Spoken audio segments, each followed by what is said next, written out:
샬롬하고 인사하십니다. 샬롬 샬롬 샬롬 샬롬 샬롬. 하나님 사랑합니다. 여러분 주 안에서 사랑합니다. 예, 노만 빈센트 필 목사님이 첫 목회를 하시면서 후두염이 걸리셨다 그래요. 보니까 성대에 문제들이 많이 생겨요. 너무 부르짖어서 기도하고 하다 보면은 목에 문제가 생기기도 하고 이렇게 후두염이라는 질병이 생겼어요. 의사 선생님이 물어보십니다. 목사님 걱정이 많으시군요. 모든 게 다 걱정해서 생기는 것 같아요. 모든 질병이 기쁨이 넘치면 병이 왔다가도 병을 극복하고 이길 수 있는데 하나님의 법칙인 것 같습니다. 그런데 그것을 눌리다 보면, 근심에 눌리다 보면 그게 이제 질병에서 질병하게 사람이 먹히는 거죠. 예, 걱정이 많습니다. 무슨 걱정이 그렇게 많으십니까? 그랬더니 설교 걱정이죠. 주일 설교, 주중 설교, 특별 설교, 새벽 설교, 이런 설교, 저런 설교, 설교가 끊어질 날이 없다 보니까 거기에 눌려가지고 이렇게 스트레스를 받습니다. 이 의사 선생님이 대답하십니다. 목사님, 설교 준비하시는 그 일이 중요하더라도 설교에 집중하지 마시고 하나님께 집중하십시오 라고 아주 귀한 말씀이 제 가슴에 탁 와서 두들겼습니다. 예, 그래요. 맞아요. 하나님에게 집중해야 되죠. 하나님께 모든 것을 맡겨버리시면 되는데 왜 그 걱정을 그렇게 하십니까? 목사님에게 의사 선생님이 한방 그 소리를 들으면서 그냥 눈이 번쩍 뜨였다라는 그런 그 간증이 올라왔습니다. 우리가 세상 살면서 어제도 얘기했지만 항상 계속 염려와 걱정과 일과 일이 엮여서 그것에서 저희들이 허덕거리는 연장선상에서 과거와 현재와 미래, 그죠? 그 연장선상에서 이렇게 흘러가는데 오늘까지도 인도하신 에베네셀의 하나님이 지금도 우리와 함께 하시는 하나님이 우리 미래도 주님께서 예비하고 계신다라고 생각을 하면 저희가 염려할 일이 없는데 믿음이 연약해서 항상 왜 나만 이런 고난을 겪느냐고 불평을 하게 되는데 예, 탐욕의 무덤이네요. 기브롯 핫다와 예, 탐욕의 무덤. 그 지명을 봤더니 신해상 동북 55km 지점에 있습니다. 현재는 이름이 아인엘 하드라 엘이네요. 엘 하드라 지역으로 불리는데 사흘길이다. 뭐든지 사흘길에서 문제들이 많이 일어납니다. 이곳에서 이스라엘 백성들은 시내산에서 딱 사흘 발행하고 나서 또 원망을 하죠. 우리말에 작심삼일이라는 말이 있는데 딱 맞다 싶습니다. 네, 이스라엘은 왜 이렇게 반복해서 잘못을 저지를까요? 근데 이스라엘을 저지르나요? 우리가 매일 똑같은 그러한 하루 중에도 이렇게 반복된 잘못을 너무 많이 저질러요. 예배 때 항상 기도할 때 맨 처음에는 그래서 회개의 기도 그리고 감사의 기도 뭐 회개할 게 뭐 있어 오늘 별 일이 없었는데 그런데도 기도하다 보면 잘못된 부분들 또 우리 마음 안에 상처받은 부분들 쌓여있는 부분들 먼지와 티끌로 뒤덮여 있는 그런 우리의 그 마음이 심령이 느껴지죠. 그럴 땐 우리가 회개를 하고 그것이 닦아내고 깨끗이 정결케 하고 그리고 예배를 드려야 할 줄로 믿습니다. 예, 하나님을 이렇게 원망하고 불평을 합니다.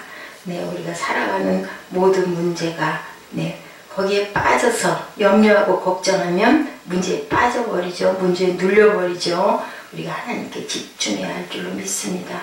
하나님께 집중하지 못하는 모든 곳들이 하나님하고 관계없는 곳들이 사실은 우리 크리스찬들에게는 낯선 곳이 되어야 됩니다. 낯선 곳. 아이들이 엄마를 알아갈 때 낯을 가리면 어때요? 왕 하고 웁니다. 죽을 것 같이 울죠. 나는 모르니까 난 너무 무섭고 무서운 거죠. 두려움이죠. 이상한 거죠. 그 문제에 우리가 눌려버리다 보면 영적으로 우리가 충만해지지가 못하고 네, 영적인 병이 들게 되는데 네, 이스라엘 백성들이 3일길을 시내산에서 또 언약하고 발행하고 나서 또 이렇게 네, 영적인 병이 들어버렸습니다. 예, 아인 엘 하드라 기브롯 핫다와 해설을 봤더니 탐욕의 무덤, 욕심내다가 어떻게 했다고요? 백성을 거기 장사함이었더라. 무섭네요. 장사함이었더라. 욕심을 많이 부리다 결국은 죽어버리면 아무 소용이 없는데 거기에 장사가 됐습니다. 인생을 살면서 우리는 잊어버려야 될 것이 있고 잊으면 절대로 안 되는 것들이 있죠. 염려와 근심, 걱정 잊어버려야 되고, 불평 잊어버려야 되고, 남을 원망하는 것들 잊어버려야 되고, 남을 비방하고 판단하는 모든 것들은 잊어버려야 되고, 기억할 것은 우리가 예배를 기억해야 할 줄로 믿습니다. 그리고 구약에서는 제사였었고 현재는 예배인데요. 네, 만남과 관계는 늘 확인돼야 되겠죠. 하나님을 만나야 되고, 하나님과 나와의 관계가 온전해야 되고, 그것에만 집중했을 때 하나님께서 우리에게 귀한 은혜로 생활을, 삶을 책임져 주시고, 또한 특별한 계시로 여러 가지 것들을 알게 해주시고 깨닫게 해주시고, 또한 귀한 은사들도 하나님이 주시는 줄로 믿습니다. 우리는 특별한 은사만 은사가 아니고요, 삶 속에서 우리가 잘할 수 있는 것들 주신 거, 우리 마음이 따뜻하고 행복하게 될 수 있도록 평강을 주시는 모든 것들도 저는 하나님의 선물인 은혜의 은사라고 저는 생각을 합니다. 네, 우리가 과거를 여기까지 우리가 어떻게 하다가 여기까지 왔는지 그 생각하면 하나님의 은혜 아닐까요? 또한 내가 지금 이곳에서 이 아침에 예배드리고 있는 이것도 또한 함께 하시는 임마누엘의 하나님이 함께 여기 계시니까 우리가 예배를 드릴 수 있습니다. 눈에 보이지 않더라도. 그렇다고 본다면 오늘이 지나고 또 내일이 오고, 내일이 또 미래죠. 미래에도 하나님이 우리와 함께 계시고, 또 거기에도 하나님이 아름다운 제전을 펼쳐 놓으시죠. 이렇게 신앙이라는 건 과거와 현재, 미래의 연속 선상의 삶이라는 것이, 우리가 생활이 신앙이 되어야 된다고 보면 삶이 과거와 현재와 미래이구나 라는 생각을 해봅니다. 기브롯 핫다와에서 일어난 사건은 병든 이스라엘의 모습인데, 우리들이 수시로 그래서 예방접종을 하죠. 늘 새벽에 예배를 드리는 것이 저는 그렇다고 생각을 해요. 예방접종을 하는데도 불구하고 또 밤시간쯤 되면은 또 원망이 이만큼 쌓이고, 섭섭함이, 섭섭이라고 하죠. 나이가 먹으면 섭섭이들이 자주 들어온다고 그래요. 섭섭이들이 이렇게 쌓이고, 그렇게 되다 보면 또 말씀 들여다보고, 그렇게 하면 무장하고, 또 새벽에 나와서 여러분과 같이 말씀을 나누면서 다시 또 우리가 새롭게 다짐을 합니다. 이것에서 광야에서 주신 은혜의 선물이었던 만나가 더는 맛이 없어져요. 사람이 입맛을 잃어버리면 어떻다고 그래요? 병이 들었다라고 하는 것처럼 영적으로 병이 들었어요. 그죠? 예, 로또 복권에 당첨된 모든 사람들은 복된 그런 삶이 없다. 나중에 통계를 내보면 이상할 만큼 그저 적당하게 평범하게 사는 사람들도 없죠. 모두 다 병들어서 죽고 자살하고 정신분열증이 일어나는데, 우리 이스라엘 이 백성들이 기브롯 핫다와라고 했던 이 백성들 이 지점에서 결국은 소화불량이 걸려버리고 말았어요. 하나님이 보내주신 메추라기가 하나님이 보내주신 게 아니었고, 우리는 그걸 모르죠. 아이고 이게 웬 떡이야 했는데 사실은 그 떡이 채워버리는 하나님의 진노가 그 위에 쏟아집니다. 네, 큰 재앙으로 치셨다라고 얘기하죠. 이사이의 그 메추라기가 씹히기도 전에, 고기가 아직도 있기도 전에 치셔서 그곳 이름을 기브롯 핫다와라고 불렀다라고 합니다. 시편 119편 50절에서 나의 고난 중에 위로라, 주의 말씀이 나를 살리셨다. 하나님의 은혜가 떨어졌어요. 나를 살리시던 하나님의 은혜가. 그럼 우리는 죽을 수밖에 없습니다. 무엇을 더 욕심을 낸들 무엇하겠습니까? 아무 소용이 없는 헛되고 헛된 것들이죠. 베드로전서 1장 23절에 너희가 거듭난 것은 뭘로 됐다고요? 썩어진 씨로 된 것이 아니라 썩지 아니할 씨로 된 것이니 살아있고 항상 있는 하나님의 말씀으로 되었다. 하나님의 말씀으로 우리가 살게 된 것이다. 거듭났다. 언제부턴가 나를 변화시켰던 은혜의 말씀이 지루하고 실증나고 예배드리기가 싫고 예배 자리에 앉기만 하면 졸음이 오고, 어제 새벽인가요? 제가 그 새벽 방송에서 들었던 것 같아요. 그 자매가 교회 갔는데 그 중국에서 그 우리나라의 망명에 온 그 조선족인가요? 북한 동포였던 것 같은데 왜 교회만 가면 그렇게 잠이 왔는지 모르겠다라고 하죠. 사단이 나를 먹는 거죠. 나를 자꾸 졸렵게 하고 예배가 재미없게 하고 말씀이 귀에 들어오지 않고 지루하고 자꾸 그렇게 되면 내가 영적으로 문제가 있구나, 하나님과의 올바른 관계가 깨어졌구나 라고 생각을 하면 될 것 같습니다. 일어난 모든 일들이 우연히 일어나는 일은 없습니다. 이스라엘 백성들은 어땠어요? 계속해서 기적을 발견하고 기적을 깨닫고 기적을 보고 왔죠.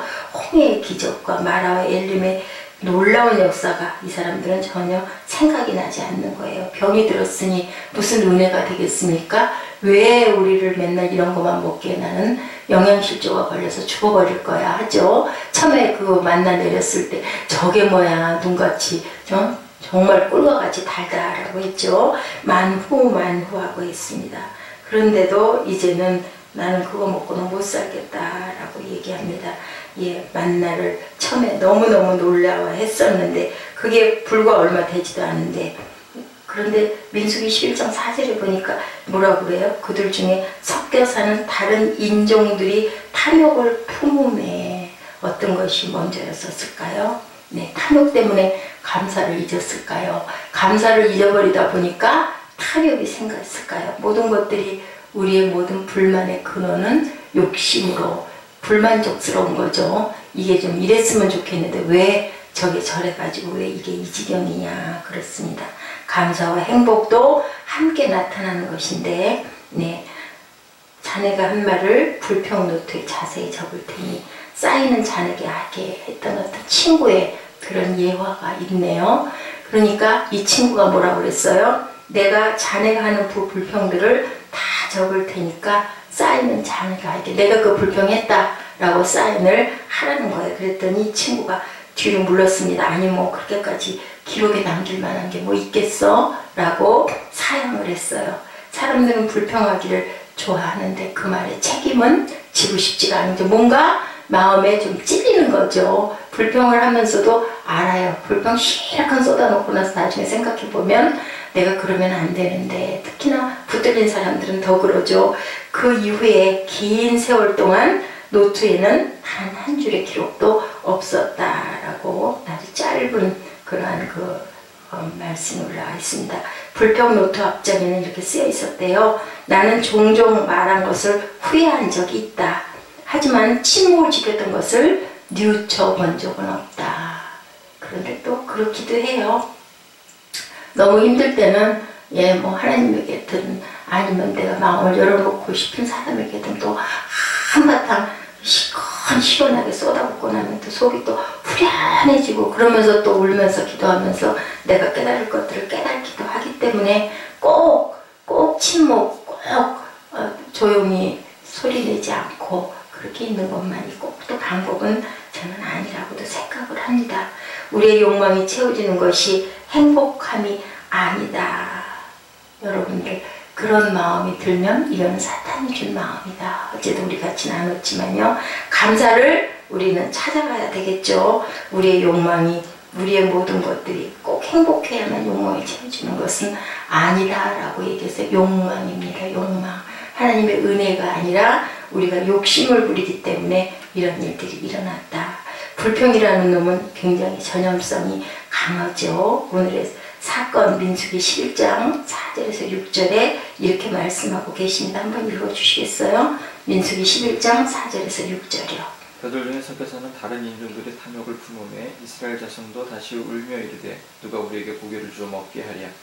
우리가 애굽에 있을 때에 값없이 생선과 의야 참외와 부추와 파와 마늘들을 먹은 것이 생각나거늘 이제는 우리의 기력이다 하여 이 만나 외에는 보이는 것이 아무것도 없도다 하니. 네, 출애굽할 때, 그 출애굽 이스라엘 백성들만 온 게 아니었죠. 거기 섞여 살던 많은 사람들도 따라 나선 사람들이 많습니다. 유월절에 참여함에 할례를 받았지만 그들은 신앙이 깊은 자들이 아니었을 거예요. 그죠? 이방인들이 뭐 이렇게 신앙이 깊었겠습니까? 그 무리 중에는 애굽 사람과 결혼을 한 그런 사람들도 있었을 것이고요. 많이 섞여 있었으니까. 예, 그들은 하나님께 받은 은혜보다는 그 애굽에서의 생활이 더 기억이 날 수도 있어요. 우리가 구태의연해진다고 하죠. 어느 자리에 오래 머물다 보면은 거기에 길이 들고 물이 들게 돼요. 그러다 보면은 그게 생각이 나죠. 왜요? 불편하니까. 광야 생활이 얼마나 힘들었겠습니까? 그 출애굽을 해서 돌아서 가는 그 기간 동안 저래도 아마 거기 섞여 있었으면은 불평을 남보다 더 많이 했을 것 같습니다. 예, 11장 5절과 6절 읽어주십시오.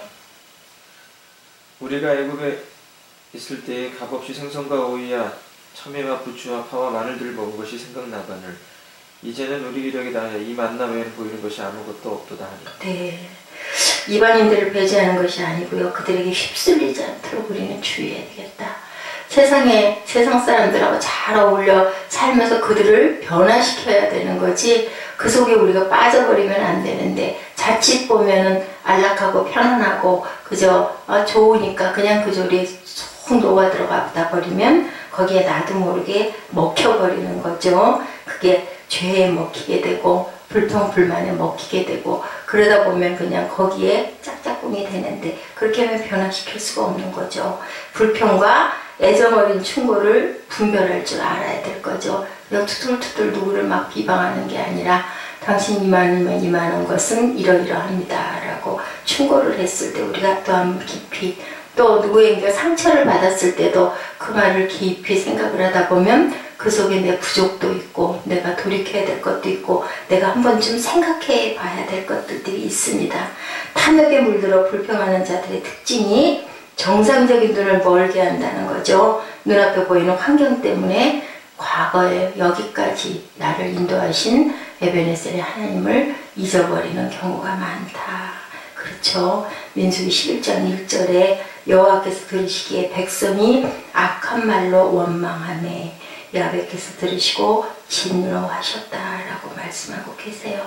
우리가 악한 말을 쏟아내면 하나님께서 분명히 듣고 계신다라는 것을 꼭 기억을 하고 우리는 소리가 나다가도 그냥 아이고 하나님 잘못했습니다 하고 회개하는 저와 여러분 되십시다. 우리 하나님 야훼께서 우리에게 명령하신 대로 우리가 호렙산을 떠난 너희가 보았던 크고 두려운 광야를 지나 그 광야가 바라는 광야죠. 너를 인도하여 그 광대하고 위험한 광야 거기에 뭐가 많았어요? 불뱀과 전갈이 또 물이 없는 건조한 땅을 지나게 하셨습니다. 불뱀에게 물리고 했을 때 하나님께서 모세를 통하여 모를 장대에다가 걸어서 그걸 쳐다보고 살아나게 하셨어요. 녹뱀을 걸었습니다. 하나님의 방법은 항상 우리의 환난과 고난 중에도 꼭 영광을 보게 하시고 회복을 겪게 하시고 하나님의 방법이신 것 같아요. 그래서 여호와께서 명하신 대로 두려운 광야를 하나님이 말씀하신 대로 순종하면서 갔을 때 우리는 거기에서 가나안을 발견하게 되죠. 생수를 발견하게 되죠. 마라의 쓴물이 단물이 되기도 합니다. 옛날 청교도들이 그랬다고 하네요. 믿음을 찾아 떠난 서러운 땅에서 고난을 겪을 때 서로 만나면 이렇게 인사를 했답니다. The best is yet to come. 가장 좋은 것은 아직 오지 않았다. 그렇게 서로 위로를 한 거죠. 하나님께서 우리를 이곳에 떨어뜨려 놓으셨다면 미래로도 좋은 길로 인도하실 것을 우리가 믿었을 때 아직 내가 고난스럽고 힘들지만 하나님께서는 아직 좋은 것으로 가장 좋은 것은 아직 남아있다. 오늘 본문 31절에 바람이 야훼께서 나와 바다에서부터 메추라기를 몰아 진영 곁 이쪽 저쪽 진영 사방으로 각기 하루길 되는 지면이 2규빗쯤에 내리게 한지라. 이 탐욕스러운 이것들이 사실은 복이 아닌데 사람들은 어때요? 그저 바라보면 이게 웬 땡이야 웬 행주야 허겁지겁 하게 됩니다. 하나님의 깊은 뜻이 어디 있는지 우리가 또 판별하고 알아야 할 줄로 믿습니다. 하나님께서 주시는 만나의 축복을 축복으로 여기지 않고 자신의 욕망을 아직 소화도 덜 됐는데 그 메추라기를 먹으니 그게 죽을 수밖에 없는 거죠. 하나님이 기뻐하시지 않는 축복은 축복을 가장한 재앙이라는 거. 기브롯 핫다와라고 부르게 되죠. 내가 지고 가고 있는 그 길, 감당하는 일을 불평하지 말고 무거워도 내려놓을 때가 있고 끝이 날 때가 있다는 것을 믿고 맡길 수 있다면 내가 져야 되는 것이 아니라 하나님께서 우리에게 무엇을 주신다고 그러세요? 지고 갈 힘을 주신다고 그러죠. 달려가도 우리가 기도하면서 달려갈 줄로 믿습니다. 공의로운 하나님께서 그는 반석이시니 그가 하신 일이 완전하고 그의 모든 길이 정의롭고 진실하고 거짓이 없으신 하나님이시니 공의로우시고 바르시도다 라고 이렇게 말씀하고 계십니다. 시편 37편 29절에서 31절 말씀 우리 함께 나누시고 기도하는 시간 갖도록 합니다.